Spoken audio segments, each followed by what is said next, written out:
પાલ વિસ્તારમાં આવેલા એક હોટલમાં આજે એક હૃદયદ્રાવક ઘટના બની હતી। યુફોરિયા નામની હોટલમાં જમવા ગયેલા એક પરિવારના 1.5 વર્ષના બાળકનું પાણીની કુંડીમાં ડૂબી જવાથી કરુણ મોત નીપજ્યું છે। આ ઘટનાએ ફરી એકવાર બાળકોની સલામતી અંગે ગંભીર સવાલો ઊભા થયા છે।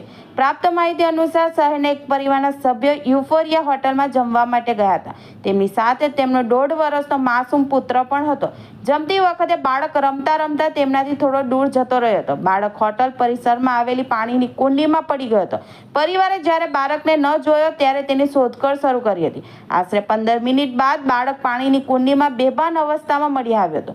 તાત્કાલિક તેને બહાર કાઢીને નજીકની હોસ્પિટલમાં લઈ જવામાં આવ્યો હતો। જોકે હોસ્પિટલમાં ફરજ પરના તબીબોએ બાળકને મૃત જાહેર કર્યો હતો। આ ઘટના બાદ પરિવાર શોકમાં ગરકાવ થઈ ગયો છે। હાલ પોલીસે આ અંગે વધુ તપાસ હાથ ધરી છે। અત્રેના પાલ પોલીસ સ્ટેશન વિસ્તારમાં આવેલી એક હોટલમાં ગતરોજ એક બર્થડે પાર્ટીનું આયોજન થયું હતું, જે પાર્ટીમાં 50થી વધુ મહેમાનોને આમંત્રિત કરવામાં આવેલા હતા। આ મહેમાનો પૈકીના એક શ્રી વિજયભાઈ સાવલિયા પોતાના 1.5 વર્ષના બાળક ક્રિશિવ સાથે આવેલા હતા। પાર્ટી દરમિયાન રમતા રમતા બાળક બહાર નીકળી ગયો હતો અને પાણીવાળી જગ્યાએ પહોંચી ગયું હતું। ત્યાં તે પાણીમાં પડી જતા અને તરતા ન આવડતું હોય તે બાળક ડૂબી ગયેલ હતું અને ડૂબી જવાથી મરણ ગયેલ હતું। કેટલો ગંભીર, કારણ કે મા બાપે સાવચેતી રાખવી જોઈએ આવા બાળકને, લોકોને શું કહેશો?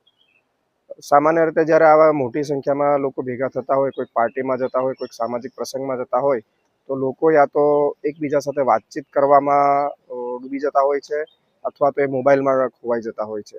અને આવા સમયે નાના બાળકો પણ ભેગા મળીને રમતા હોય છે અને રમતા રમતા ઘણી વાર એ દૂર નીકળી જાય, પાણીવાળી જગ્યાએ પહોંચી જાય અને પણ એ જ રીતે બાળક નીકળી જતા અને જોડેના લોકોનું ધ્યાન ન રહેતા તે પાણીવાળી જગ્યાએ પહોંચી ગયું। પાણીમાં એને જોઈને ઉત્સુકતા થઈ અને અંદર પડી જતા બાળકનું મૃત્યુ થાય છે અને ઘણા સમય પછી એની શોધખોળ કરે છે ત્યારે બાળક પાણીમાંથી મળી આવેલું દેખાય છે।